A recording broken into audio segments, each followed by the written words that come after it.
In this video, I'm going to share with you the top 5 most common questions that are asked in preschool teacher interviews, and I'm going to help you plan answers to these that are going to land you a job as a preschool teacher. So let's start with a very common question.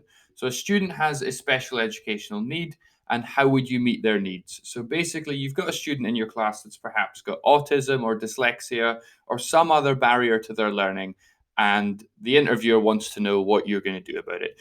And there is 4 simple words which, if you memorize and you go through systematically in your answer, you're going to have a brilliant answer to this. So this is called the graduated approach, and it's considered best practice in working with students with educational needs.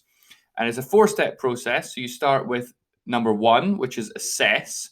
So you're looking to gather all of the available information. So you're looking at all of the data that the school holds, the information that the school's got from parents, any assessment or baseline testing that's been done, and taking that all together, collating it, and understanding exactly what we know already about the student. Then, having used all this useful data and information from external agencies, you pull that together to plan some course of action. And so you'll plan that in collaboration with other teachers, the principal, and the parents. So you come together with a support plan of what you're actually going to do in your classroom to support that student to overcome their barriers to learning. Step 3 is you actually do these things. You put into place those strategies that you've identified from the assessment and through the planning process. And then lastly, and very importantly, you review it. You look at what you've actually done and you ask, honestly, has this helped? Has this alleviated their barriers to learning? Was this effective? And if the answer is no, you have to start all over again by reassessing it, replanning it, and then doing something different. Or more likely, you take a critical lens and you analyze what you've done and you say, it's improved their progress in this respect, but some of the behaviors that are associated with their particular needs haven't improved as much as you would like. So you reassess what you're doing. You maybe go back to one of the external agencies and ask some questions. You meet with parents, then you plan something else, and then you do something else. So keep talking the interviewer through this process repeatedly. And if you get those 4 ideas in, you're showing that you have a good understanding of best practice for working with students with special educational needs. So to recap, memorize those 4 words and take the interviewer through that process, and you'll do amazing on this question. So let's move on to the next one, which is how would you handle an angry parent?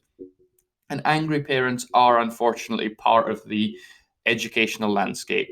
And with this question, the most important thing to get across is safeguarding. All the way through interviews in any sort of education, working with young people anywhere, the priority is always safeguarding. So immediately when this question is asked, almost before the person's even finished asking it, you get in there with safeguarding. So you talk about that your number 1 priority is the safety and welfare of the students at that school. And so if the parent is very aggressive and dangerous, your priority is safeguarding those students. And so that parent needs to leave. You can't have these sort of behaviors around very young children. It's just not acceptable. You're going to focus on de-escalation. You're bringing the situation under control. You're never going to want an angry parent in the presence of young children. That's why you have, for example, the principal's office where there's a big closed door and they can't hear or see anything that's going on. All of this has to happen away from the children. When you're dealing with that parent, preferably after school where there's no one else around other than teachers, so adults, you're going to be acting with empathy and you're always going to remain calm. You're never going to raise your voice. You're always focusing on de-escalating the situation.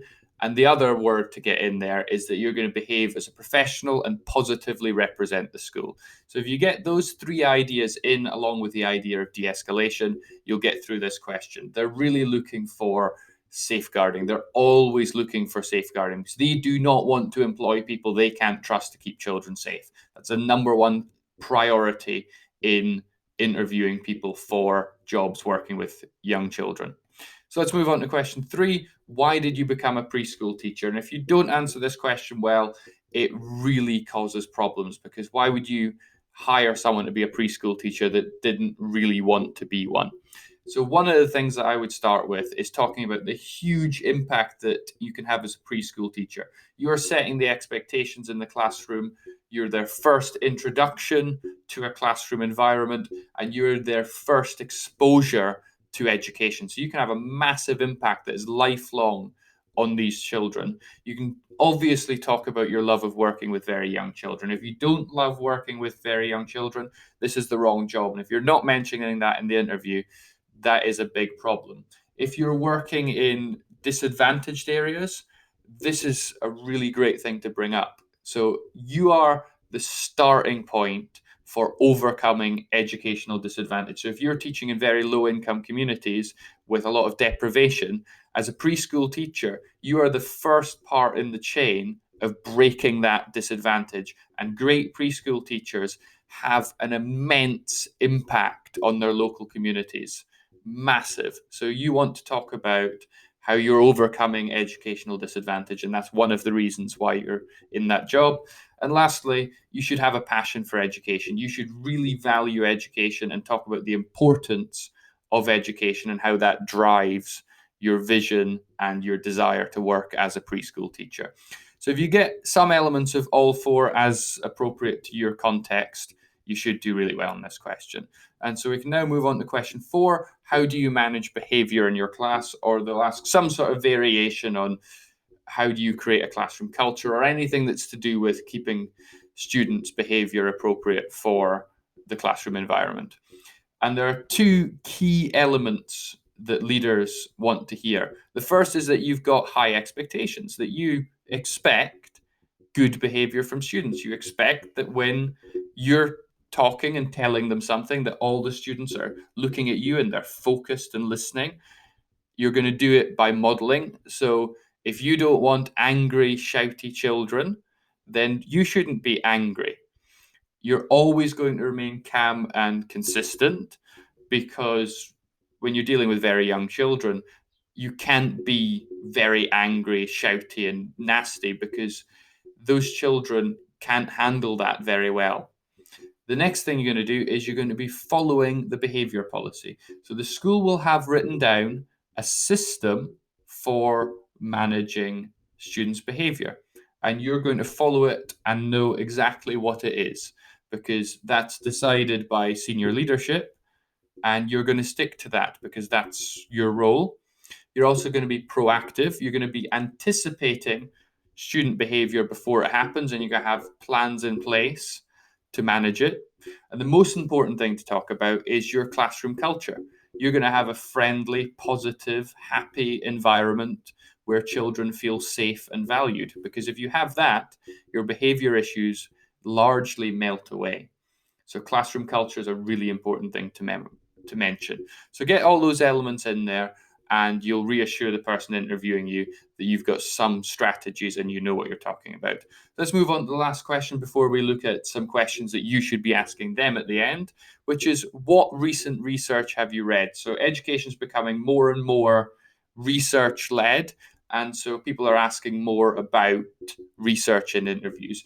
This question may not come up, but having planned and prepared for this question is a fantastic opportunity to mention a piece of research in your interview. The vast majority of preschool teachers, I suspect, in an interview will not reference academic literature. So if you do, and you do it well, it makes you stand out. So I would recommend preparing 2 papers, because one paper that you read, you're probably going to bring up in the interview. And so you're going to be saving a second one in case they ask specifically for some recent research. So it makes you look like you've read lots rather than just having read one. A good tactic is to look on the school website, look at any external reports. If you're in the UK, you might look at Ofsted, and you can get some idea about what the school's priorities and what the principal is really trying to do and achieve at that school. And if you can link a school development goal to some research, that really gets their attention. But most importantly, when you're talking about research, you must discuss the impact on practice. How does that change the way that you teach? How does it make what you do more effective? And how do the students make better progress? You've always got to link everything to impact, because that's all leaders want to hear. They want to hear about what impact you're having. And so finally, as a bonus, here are some questions to ask. So I'll let you go through some of these questions. You want to carefully tailor these questions to the school that you're applying to. So, for example, if you're asking the question on the bottom left about long-term career progression in an extremely small school, that's perhaps not appropriate, because there may not really be much progression other than taking the person who's interviewing you's job. Whereas if it's a very large school, there's probably lots more opportunities for long-term career progression. Long-term is very important. Then the last thing you should be doing is make sure that you ask one question that is directly related to something that has come up at the interview. But you want to show that you're engaging in a two-way conversation and you're actively listening to what they're saying. So have a look through these questions. Hopefully some of them match your needs. And finally, best of luck in your preschool teacher interview, and thank you very much for watching.